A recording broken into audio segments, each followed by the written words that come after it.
Hello friends, আমি Payel chain আর আপনারা দেখছেন আমার বাংলা ভাষার মাধ্যমে ফরাসি শিক্ষা চ্যানেলটি। বন্ধুরা, আজ আমি আপনাদের সঙ্গে আলোচনা করব অসুস্থতা সম্পর্কিত কিছু বাক্য। প্রথমেই আমরা দেখব ইলালা গ্রিপ। গ্রিপ অর্থাৎ ফ্লু, অর্থাৎ যেখানে আপনার জ্বর, ঠান্ডা লাগা, হাঁচি, কাশি সব একত্রে হবে। ইলালা গ্রিপ অর্থাৎ তার ফ্লু হয়েছে।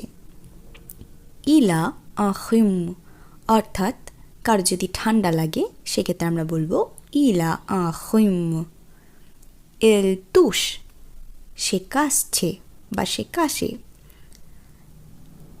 ইল আ মাল আ লা তেত কার যদি মাথা ব্যথা হয় সেক্ষেত্রে আমরা বলবো ইলা মাল আ লা তেত, তার মাথা ব্যথা করছে।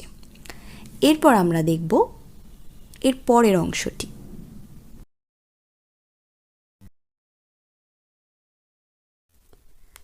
এরপর যদি কারোর পেটে ব্যথা হয় বা কারোর যদি পেটে কোনো সমস্যা হয় সেক্ষেত্রে আমরা বলবো ইলা মাল ও ভঁত, ইলা মাল ও ভঁত। এরপর এই ভদ্রমহিলা যেহেতু কানে অসুবিধা রয়েছে, আমরা ছবিটা দেখে বুঝতে পারছি তার অসুস্থতা কানে, অর্থাৎ সেই ক্ষেত্রে আমরা বলবো এলা মাল ও জোহেই, এলা মাল ও জোহেই অর্থাৎ তার কানে সমস্যা হয়েছে। এলে মাল ও দঁ অর্থাৎ কারো যদি দাঁতে ব্যথা থাকে বা দাঁতে কোনো সমস্যা হয়, কোনো অসুস্থতা হয়, সেই ক্ষেত্রে আমরা বলবো এলে মাল ও দঁ। এল ভমি অর্থাৎ সে বমি করছে, এল ভমি অর্থাৎ সে বমি করছে। ইলা মাল ও ভঁত, এলে মাল ও জোহেই, এলে মাল ও দঁ, এল ভমি। এরপর আমরা দেখে নেব পরের অংশটি।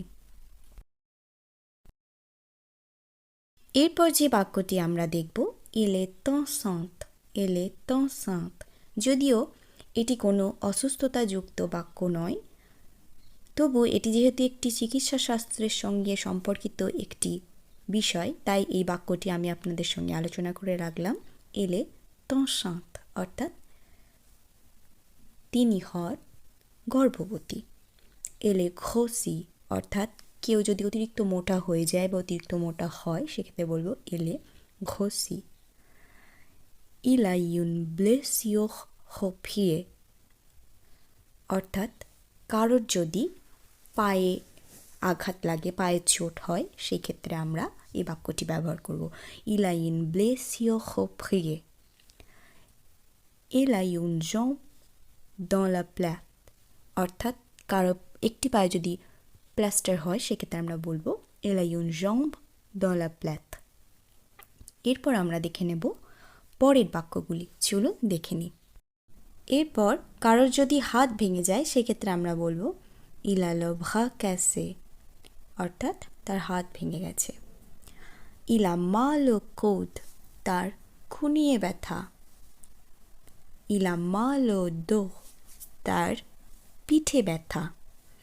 il a mal au cou তার ঘাড়ে ব্যথা হয়েছে। il a le bras cassé, il a mal au coude, il a mal au dos, il a mal au cou। এরপরে আমরা দেখে নেব পরের বাক্যগুলি। চলুন দেখে নিই। আমাদের অনেক সময় কিন্তু অনেক স্থান আগুনে পুড়ে যায়, সেই ক্ষেত্রে আমরা কি বলবো il s'est brûlé,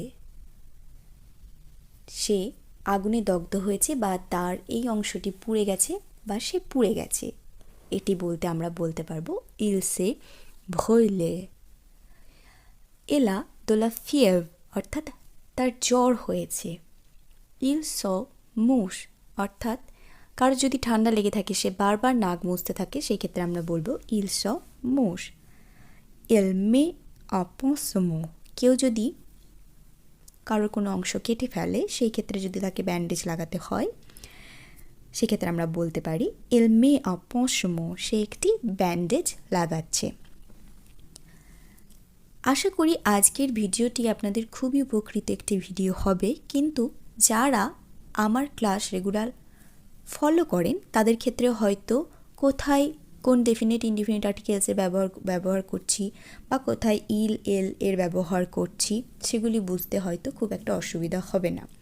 ইল এলটা হয়তো আপনারা অনেকেই জানেন যে ইল ব্যবহৃত হয় পুংলিঙ্গবাচক শব্দের ক্ষেত্রে এবং এল ব্যবহৃত হয় স্ত্রীলিঙ্গবাচক শব্দের ক্ষেত্রে, বা স্ত্রীলিঙ্গ জাতীয় কোনো জিনিস বোঝাতে আমরা এল এবং পুংলিঙ্গ জাতীয় কোনো জিনিস বোঝাতে ইল ব্যবহার করে থাকি।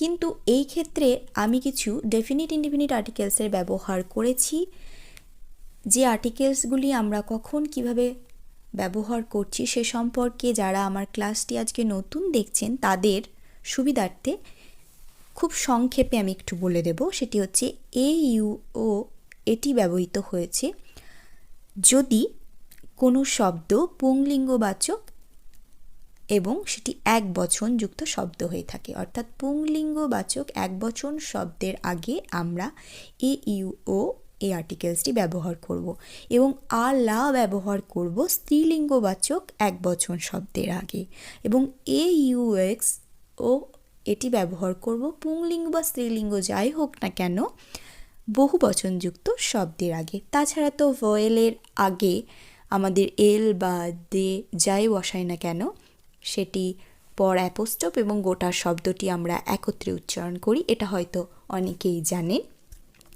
তবুও যাদের এই বিষয়গুলো নিয়ে একটু অসুবিধা আছে তাদের প্রতি আমার অনুরোধ, আমার আগের ক্লাসগুলি একটু ভালোভাবে লক্ষ্য করে নেবেন, তাহলেই আপনারা খুব সহজেই কিন্তু সমস্ত বিষয়গুলি বুঝতে পারবেন এবং আশা করি আপনারা উপকৃত হবেন। আজকের ক্লাসটি যদি আপনাদের ভালো লেগে থাকে তাহলে অবশ্যই আমার চ্যানেলটিকে সাবস্ক্রাইব করে দেবেন এবং প্রচুর পরিমাণে লাইকস করবেন, কমেন্ট করবেন এবং আপনার বন্ধুদের মধ্যে অবশ্যই শেয়ার করতে ভুলবেন না, কারণ তারাও আপনার মতো যদি খুব সহজেই বাংলা ভাষার মাধ্যমে ফরাসি শিখে উপকৃত হতে চায়, আপনার একটি শেয়ার তাদের ক্ষেত্রে খুবই সাহায্যকারী একটি শেয়ার হবে। আপনারা ভালো থাকবেন, সুস্থ থাকবেন। আজকের মতো টাটা।